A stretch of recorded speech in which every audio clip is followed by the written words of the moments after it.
So for those that aren't familiar, might be just be tuning in for the first time. I did something different this year. Previously, I've been doing 2 to 4 marathons a year, typically 2 either season. And this year in December, I realized that I had stagnated, and I had run between 220 and 224 on, I think it was 9 occasions over 3 years or even less. And I decided that I wanted to do something different and spend the first 6 to 7 months of the year focusing on basically improving my speed so that hopefully the pace that I wanted to run to try and break 2 hours and 20 minutes or get closer to 2:15, which is 3:12 to 3:15 per kilometer or 5:10 to 5:15 per mile. I need to figure out how to make those paces feel easier, because I noticed that my thresholds were too slow basically to try and hit those times. And the cramping at the end of the races was crippling my chances of getting that time. I think I've probably been in shape if you did testing before to break 220, but I hadn't been able to figure out the cramping. So I spent the first 6.5 months basically trying to get as fast as possible over like the mile to the 3K per 5K. And I think that has worked out pretty well.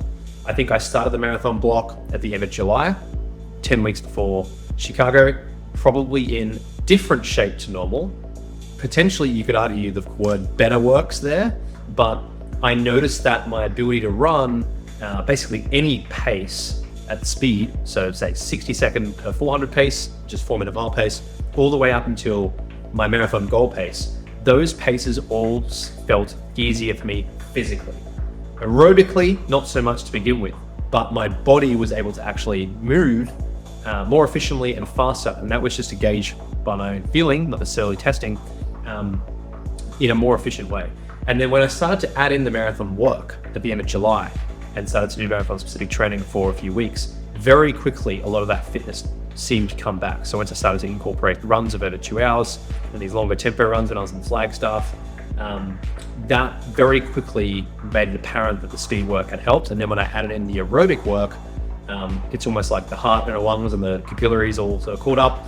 And I feel like in general, honestly, the last 8 months on paper, at least, if you look on Strava, has gone pretty close to perfectly. There has been a lot of struggles behind the scenes though, emotionally for me. And they've always all been around the heat. And I've complained in this series enough about me dealing with the heat. I had an incredibly high sweat rate. I overheat very easily. I had heat stroke before very badly in 2016 when I lived in Singapore, and that's kind of given me a long-term heat injury, you can say. And if you're curious about that, you can Google it and find out more.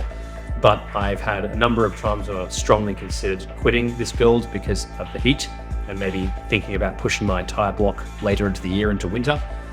But other than that, I've been very fortunate to have basically no needles, no injuries, no issues with anything else, just really been the heat. But yeah, these last 5 weeks of training, sort of the second half of the marathon block, honestly, I've done some workouts. So if I showed these workouts to myself 6 months ago, I'd have a hard time believing that I can do them. So that's a good thing, sure. And now it's all about trying to figure out how to translate into a race. But in general, this block has been my best training block, definitely for the marathon, the last 10 weeks. And now it's really important to me to try and figure out how to get these results out, because I've had great blocks before and I've even posted publicly before that I'm in my best shape. And I've come 3-4 minutes short of my desk, so it's down that execution. Yeah, absolutely. And I think, which I'm sure you're going to talk about in just a bit, is, you know, the last 10K for a race for you is different than the average Joe, because your cramps tend to kick in then. And so it's not that you're not in the best shape, it's just that cripples you, so you're not able to be your 100% towards the end. So I would say, like, even in the past that it hasn't been the best, you're still in great shape. Yeah, sure. Yeah. And that kind of brings me to my next question is, everyone always wonders what a taper should look like. So as a coach yourself, what do you think that would look like, and how does it look like for you? So a taper, I think, is individual for sure. When I coach, I usually ask the athlete, have they experimented with tapering before and have they learned anything about themselves? And usually the answer is not really. Because many athletes that join have run 1, 2, or 3 marathons and they haven't done enough experimenting. And so the safe option is usually to drop volume, usually in the second last week before the marathon. I don't tend to think a taper more than 2 weeks is necessary. Some people think 3 weeks, and that might work for some. But I think 2 weeks out, you should start dropping the volume and intensity, maybe 20%. And in the last week, maybe another 20% from the previous week, rough rule of thumb. And that tends to work for most. And that last week tends to have, in the last 7 days, just one harder effort, which is a 5K or a 3 mile run at marathon goal pace or very close to it. Doesn't have to be exactly, depending on the weather where you are. And then maybe some 1 minute intervals afterwards or some 30-second intervals afterwards, just to get a little bit of sort of speed in the legs as you go into the race. For me personally, I've tried that a few times and felt quite lethargic and flat and just like strange on race day. And so I've tried a few approaches lately about doing some slightly harder workouts leading into the race, and I just feel better. And the main reason why I discovered that was because I thought I keep doing fantastic workouts in training when I'm under quite a lot of fatigue. And so I think trying to find that balance of having some fatigue in your legs but having fresh enough is obviously a tricky one. But I think I've found it over the last few marathon builds. And this week I did 3 sets of 2K, 1K. So 2K, 1K 3 times through, 5 days out. The 2K is at marathon pace, the 1K is a little bit faster, just with 200 jog recovery. Felt fantastic, felt great. All the 2Ks at 3:17, 3:18 per K, which is 2:19, 2:18 marathon pace. And the 1K is a bit quicker, about 3:05, which is probably threshold or half marathon pace, very close. And then tomorrow, 2 days out, I will do a 10-minute effort at marathon pace, probably 3K. And everything else around that is sort of 50, 60, 70-minute runs. So I don't taper as aggressively as most, and I've just learned that in my own training, in my own racing. And sometimes I look at the taper that I'm doing and think, I probably wouldn't give that to a beginner. It's probably just too much. But there's loads of ways you can do this. And I think at the end of the day, I tend to prescribe the safe option because that tends to work for most. And that is that 5 days out, 5K effort with 5 minutes on, 5 by 1 minute on, 1 minute off. And then that's really it. Everything else around that is just easy 30, 40-minute runs. Whereas I'll do a longer workout 5-6 days out. So my volume dropped quite a bit last week, in the second last week before the race, but that was mostly because we had our wedding last week. With all my family in town, all my friends. There was actually 2 days where I took totally off, where I was planning on running 10 to 15K, and I just didn't get around to doing it because we had so many things to do. So my volume dropped more last week than I had planned. But I feel good, feel fine, and this week should be probably about the same as last week, including the marathon, probably about 70 miles. Amazing. Great.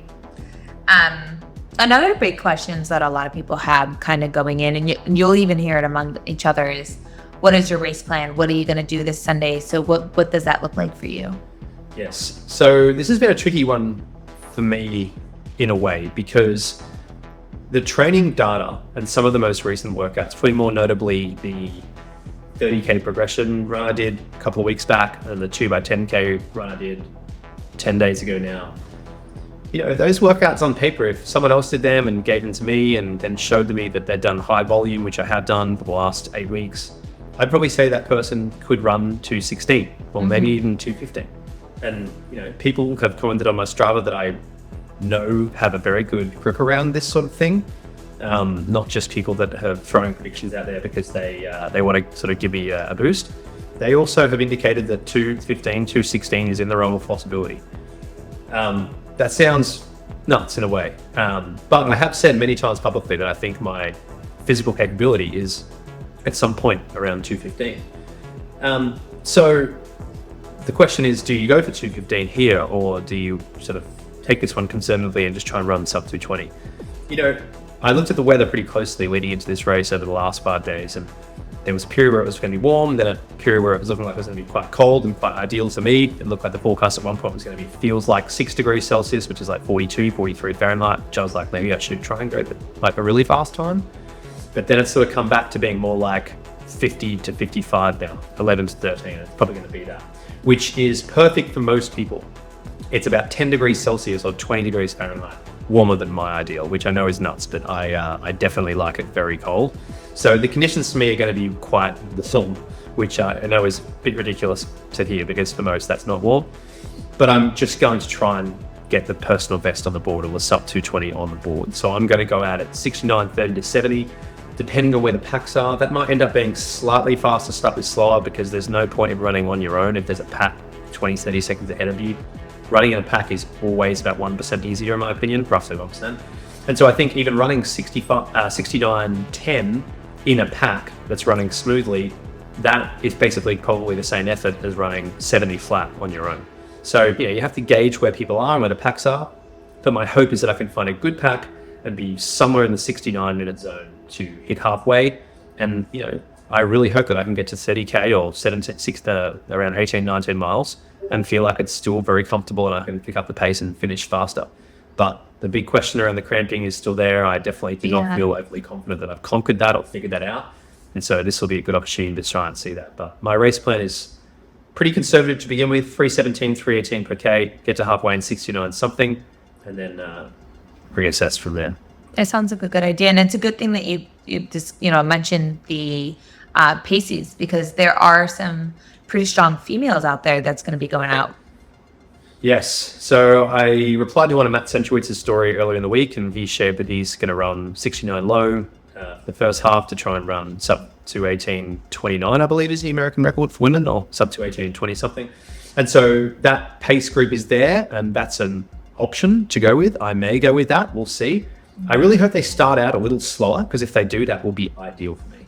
But he did say 5:16 per mile, or 3:15, 3:16 per kilometer. I believe that Kira D'Amato, Emily Sisson, potentially Emma Bates might go with that. I'm not clear who exactly it is. I know D'Amato for sure, because Centrowitz has been training with her. That might be a good pace to go with. I think it's a second or two per mile too fast for my ideal. But if there's nothing else going on and all of the people go with them and then there's a break behind it and there's nothing there, I'm not just going to run in my own 20 seconds behind the pack. That's just silly. So, and I say that because in the past, I've said I want to go out in 69:45, and I've gone out in 69:10, and some podcasts have given me a hard time saying, why do you keep going out too fast? And, I think anyone that's run enough marathons will know that running with a group is really efficient, and it's much easier and much faster. So once again, repeating what I said, like running 69:10 with a group is going to be the same effort as running 69:50 a while or set in flat. So I just really hope that there's a tap there that's at the right pace. Yeah, we hope that when you get to the start line, you'll figure that out, and hopefully it's in your favor. Yeah. And I think another important thing that everyone always is trying to figure out is their fueling plan, is what works really well for them. And I know that you do a pretty good job at this. I know you've really helped me. So fill us in a little bit about what that might look like. Yeah, so I put everything here on the table that I'm going to be using in the race, including the gear and the fueling. And so I'm going to be taking 3 of these gels during the race. Yeah, I love those things. Start with one in my hand and pick up 3 on the course. These have 45 grams of carbs. They're a brand that I discovered in Japan, although Japan, the brand name is slightly different. I've talked about this in a previous episode. 45 grams of carbs. It is mixed with a bit of water, so it's almost like taking 2 gels and a cup of water. So that's a total of 180 grams of carbs through the gels, and then I'll have the cups of the course of Gatorade, which will make up about another 50 to 60 grams of carbs, which will make 230, 240 grams of carbs, which is around 100 grams of carbs an hour. So that's the fueling intake for glucose. Starting with 1 in my hand, 3 on the course. And then take a ketone shot in the morning when I first wake up. Huge thank you to Ketone IQ sponsoring, by the way. I love their hoodie. I don't know if you promise that that's actually a ketone shot, but I actually wear this around. I don't only wear it in the videos. I find it comfortable and I like it. Huge thank you to Ketone IQ for sponsoring this series. I'll be taking one of them first thing in the morning. I'll be taking a caffeine shot in a warm-up or around the start line, somewhere in the last sort of 30 minutes before the race, and then one of their ketone shots around halfway. I find these just mostly, for the most part, the benefit I get is a brain energy boost. I feel ready to go, focused, and I feel like, like towards the end of a marathon, you tend to feel really drained mentally. These just tend to help that feeling a lot. So Monster Energy drink throughout the morning. No affiliation with that brand, but I do love it. And then to top up a little bit of caffeine, I'll have this on the start line. That's great. I've been using some of those gels, and oh my god, they're just delicious. I don't think anyone says that about a gel, but I definitely would recommend giving it a try. So I know we talked about your race prediction. We've been using a certain app. Do you want to give further info on that? Another brand sponsor. Thanks for asking all these questions to plug the brand sponsors, right? Kaizen has been sponsoring this video series, marathon prediction application. They've got plenty coming with other events and very interesting features. It's currently predicting me to run 2:16:02. At least it did as of the time that I screenshot earlier. It might be slightly different as of now, but it's right around 2:16 low. Look, I mean, I don't really know if this sounds arrogant or whatnot, but I would say a lot of the training data indicates that that's in the realm of possibility for sure. It'd probably have to be much colder to get that time. and it would probably have to be a good race with a pack around me. But 2:16:02, I don't think anyone could necessarily say that's wrong if they looked through the training. So yeah, 2:16:02 for now is a prediction, but that time I think I'll shoot for at a marathon after Chicago. So we'll talk about that in a minute.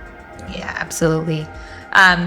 So we'll kind of hold that off for just a bit, but I don't know about you guys, but I'm really big into like, if you look and feel good and dress good, then your race is going to go well. So what are you wearing this Sunday? I'm wearing my favorite Soar gear. So Soar, another sponsor of this video series. Very thankful for Absolutely, Soar. love them. I love their gear so much. So they made our Sweat Elite singlets last year, or even the year before, but the black one last year. I think I love their gear, one, because it looks good, in my opinion, and two, because for people that have a high sweat rate, a lot of materials fill up and feel very heavy, and they slow you down. They can weigh a few hundred grams. Whereas Soar's material, I don't know how they're done, but it's so, I mean, it's very thin. You can almost, I haven't see the camera through that. It just completely rushes off the material, and it doesn't hold the water somehow. So I'll be wearing the Sweat Elite singlet, the Soar edition, and the Marathon shorts. Brand new pair. Thank you, Soar, for sending them over. They have plenty of gel storage, so I'm going to be storing the Ketone IQ gel in the back here. I won't really utilize these too much, but there is so many compartments to store gels in here. It's wild. You can probably store about 8 gels in these. So the Marathon shorts, also very, very thin material, doesn't fill up with sweat, rushes straight off the material to make sure that you're staying light. And then on the shoes, which is probably, you know, on YouTube videos, you can go and have a look at what part is the most viewed. I feel like this next part will lead a bit of everyone's obsessed with the shoes. Alphafly 1 is what I'm going to race in. I love the Alphafly 1. It's my favorite shoe of all time to this point, at least super shoe.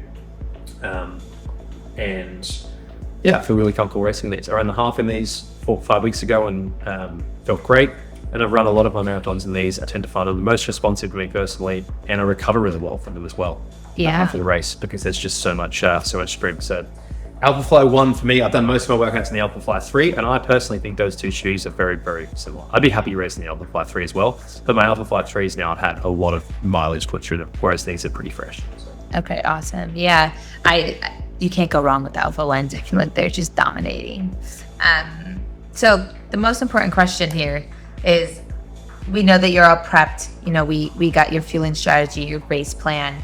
But a lot of people know this, is that you don't just back up with one marathon after a big training block. And what else do we have on the schedule here for 2024? Yeah, there's 2 more marathons booked after this. I like backing up for a few reasons. One, it gives you multiple chances of running a fast time, because people that have run many marathons know that you can do a big block of training in terms of the start line. The weather is just really bad, and that's just a massive bummer, and your big goals is very hard to achieve. And you could argue that I wouldn't say the forecast this weekend for Chicago for me is bad, that it's not ideal, personally for me. It's just very warm for my ideal. And so I've got Indianapolis 4 weeks after this, which is where my personal best was set 3 years ago. So I like that course. And then CIM 4 weeks after that. You know, end of last year, I did 4 marathons in 10 weeks and ran my fastest one as my last one. Well, technically, I actually shot for a 5th one at DNF, but my 4th one in Fukuoka, I felt great. And I ran 2:22 low, very windy day, a little bit warm and humid for me.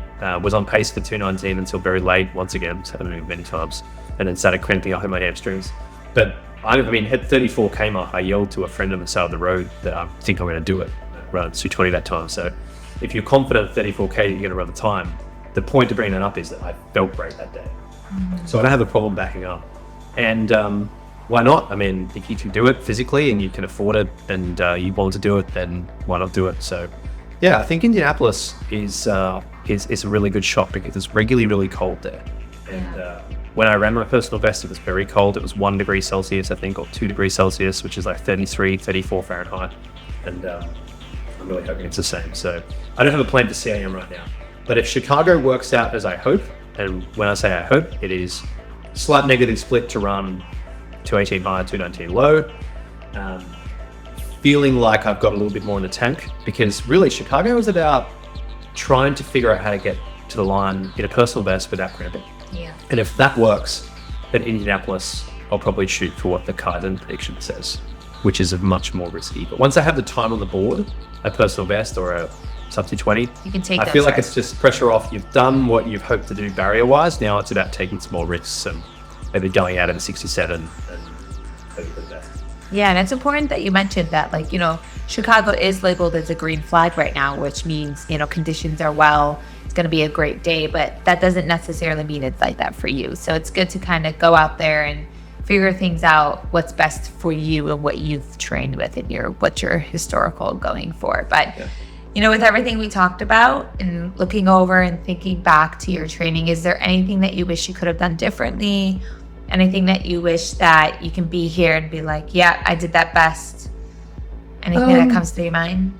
I talked about the diet. That's been a big part of this build, and there's a video about this which I'll put in the description if you haven't seen it. I purposely set out to lose a bit of weight. I didn't set a specific goal, but I just wanted to eat, you know, very well and try and lose around 4 or 5 kilos. I have done that. I'm now 69 kilos, which is 153 pounds, I believe. And that's the lightest I've ever been racing. Ran my best at 70 kilos, 155. That's worked out very well to this point. Very well. The gym, I haven't really talked about that much. It's been very simple. Just 2 workouts a week where I've been doing single leg squats with 2 dumbbells in my hands. Nordics, you can look that up if you like. It's a hamstring exercise. Leg press and calf raises. I've been doing it twice a week. I'm very glad I didn't quit the block because I quit with you a couple of times where I had some very, very rough days in the heat, and I could almost feel that heat stroke feeling coming on, and I just thought, I'm going to really struggle to get through this. I'm very glad I took some time to recover from those instances, which took, you know, a day or two, and just sort of went. I mean, every single time I did quit, I actually reverted to the treadmill for a little while. Yeah. And that was a really good way to just get through a few days of feeling like that. I guess the last thing I want to say is a huge thank you to everyone that's tuned in and that's supported and that's commented and sent me messages and written on YouTube comments and Strata comments, followed along and supported. It really means a lot. It's very, very meaningful to me and to Reem. And these series are not necessarily all about look at me. It's about sharing my journey to help others learn from my own mistakes and from my own learnings and from the things that I think I'm getting right and getting wrong. I've done a lot of things over the last 3 years that I think were wrong. A lot of things I've missed in training and in diet and in all these little bitty things which I'll talk about later at a later date. But yeah, I think this build's been really good, and a huge thank you to everyone that's supported along the way. And, you know, once again, a massive thank you to the brand sponsors that pay the bills here and that help us produce the content and support my own journey. So a huge thank you to Saw, Kitsune IQ, Kaizen, and there's been quite a lot of others that have sponsored earlier episodes of this series that just didn't commit to the whole thing. It's been really fun. So I really hope the next video we make next week is about the race itself going to plan. So Yeah, absolutely. Well, thanks, Matt, for, you know, it's not easy to just stand here and for all of us to criticize you in the world. So we appreciate you always kind of just being an open book. And I know personally I've learned so much, so I can only imagine everyone else around us doing the same thing and just learning. So we do appreciate everything you put out there. yeah, on top of, if you are going to track me, also track Reem behind the camera. Reem Ali, we haven't changed the surname to Fox just yet, but we will. She's shooting for a sub 3:15 marathon versus 3:26. So do track her. We've got a little competition going as well, whether I can beat her by more than an hour or not. So far on 2:18, which would be obviously a huge result. She's going to try and break 3:18. So, Absolutely. Gotta chase it down.